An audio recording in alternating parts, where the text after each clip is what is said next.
मेरे पीछे जो तस्वीरें आप देख पा रहे हैं, इन तस्वीरों को देखकर आप क्या कहेंगे? बताया जा रहा है ये भीम आर्मी के युवा हैं जो यूपी पुलिस की गाड़ियों को तोड़ रहे हैं। सवाल है कि आखिर इतनी कम उम्र के लड़के किसके भड़काने पर ऐसा कर रहे हैं, किसके बहकावे और उकसाने पर ये इस तरह के घिनौने कृत्य को अंजाम दे रहे हैं। यह देश लोकतंत्र से चलता है।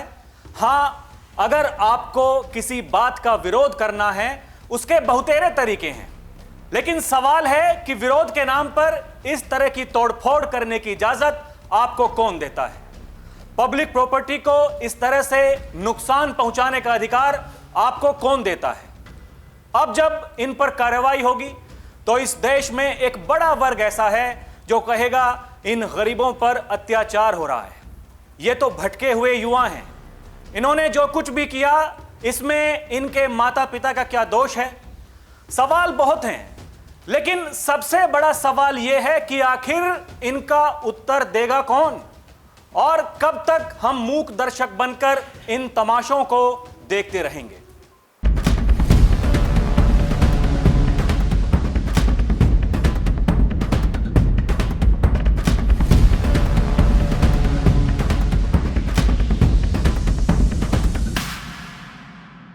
नमस्कार, डीएनपी इंडिया देख रहे हैं आप। साथ हूं मैं आपके राहुल चौधरी। उत्तर प्रदेश के प्रयागराज में रविवार को जमकर बवाल हुआ।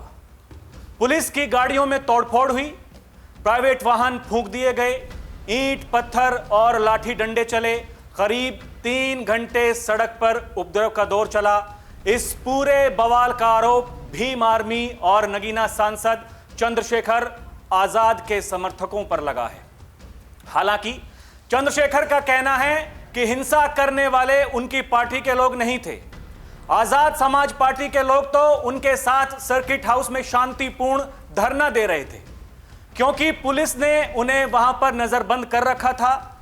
घटनाक्रम के मुताबिक भीम आर्मी चीफ और नगीना सांसद चंद्रशेखर को कौशांबी के लोहंदा गांव जाकर कथित दुष्कर्म पीड़िता बच्ची के परिजनों से मिलना था। इससे पहले उन्हें प्रयागराज के करछना के इसोटा गांव पहुंचना था।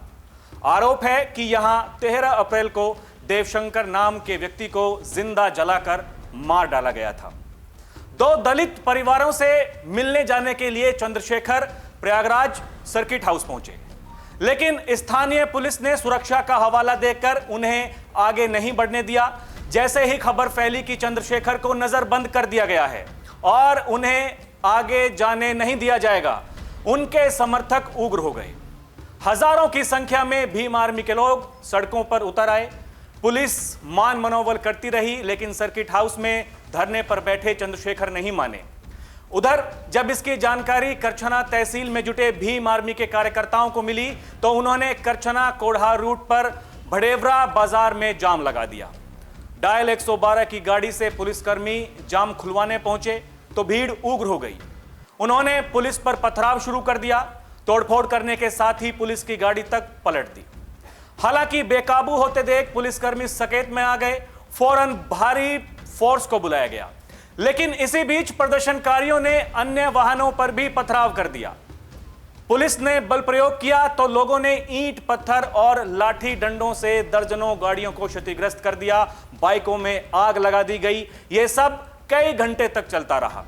देर शाम पुलिस हालात को काबू करने में सफल हो पाई। फिलहाल करछना में हुई घटना के बाद अब इलाके में शांति की व्यवस्था कायम है। मौके पर भारी पुलिस बल को तैनात किया गया है। इसके साथ ही पुलिस ने आरोपियों के खिलाफ कार्रवाई शुरू कर दी है। तकरीबन 50 लोगों को अरेस्ट किया गया है। दर्जनों बवालियों को चिन्हित किया गया है। वीडियो फोटो के माध्यम से धरपकड़ जारी है। तोड़फोड़ आगजनी करने वाले लोगों पर गैंगस्टर और एनएसए के तहत कार्रवाई की जाएगी। वहीं चंद्रशेखर आजाद का कहना है कि मैं कौशांबी और करछना जाना चाहता था, मुझे कानून व्यवस्था की स्थिति ठीक ना होने का हवाला देकर रोक दिया गया। पुलिस द्वारा यह कहा गया कि कुछ देर बाद आपको जाने दिया जाएगा, लेकिन फिर वापस भेज दिया गया। हंगामा करने वाले लोग मेरे समर्थक नहीं हैं। मेरे लोग शांतिपूर्वक मेरे साथ सर्किट हाउस में बैठे थे। चंद्रशेखर ने विधानसभा और मुख्यमंत्री कार्यालय का घेराव करने की चेतावनी दी है। भीम आर्मी चीफ के मुताबिक भीड़ में कौन था, इसकी पुष्टि पुलिस जांच से होनी चाहिए। उन्होंने कहा, सिर्फ नीला झंडा देखकर किसी को भी हमारे कार्यकर्ता कहना मीडिया का पूर्वाग्रह है। अगर ऐसा ही चलता रहा तो आने वाले दिनों में लखनऊ में विधानसभा का घेराव किया जाएगा। साथ के साथ एक संयुक्त मोर्चा के तहत दलित, पिछड़े, मुस्लिम, किसान और अन्य वंचित वर्गों के मुद्दों को जोर शोर से उठाया जाएगा। तो चंद्रशेखर आजाद एक बार फिर से चेतावनी दे रहे हैं, आंदोलन किया जाएगा। मजे की बात यह है कि अभी इस घटना में जो भटके हुए युवा शामिल थे, इनके नेता भीम आर्मी चीफ ने इनसे अपना पल्ला झाड़ लिया है और अभी तक जब मैं ये वीडियो बना रहा हूं, इस बाबत नेताजी के द्वारा कोई पोस्ट या सोशल मीडिया पर अभी तक कोई ट्वीट नहीं किया गया है। इन भटके हुए युवाओं पर तो कार्रवाई होनी तय है, क्योंकि उत्तर प्रदेश में बाबा ने ऐसे दंगाइयों से निपटने के लिए कानून पहले ही बना रखा है कि इस तरह के दंगों के दौरान जितना भी नुकसान होगा उसकी भरपाई इन्हीं दंगाइयों से होगी। लेकिन सवाल है कि सिर्फ जातियों को आधार बनाते हुए इस तरह के घिनौने कृत्य आखिर कब तक चलते रहेंगे और हमारा सभ्य समाज इन्हें कब तक बर्दाश्त करता रहेगा।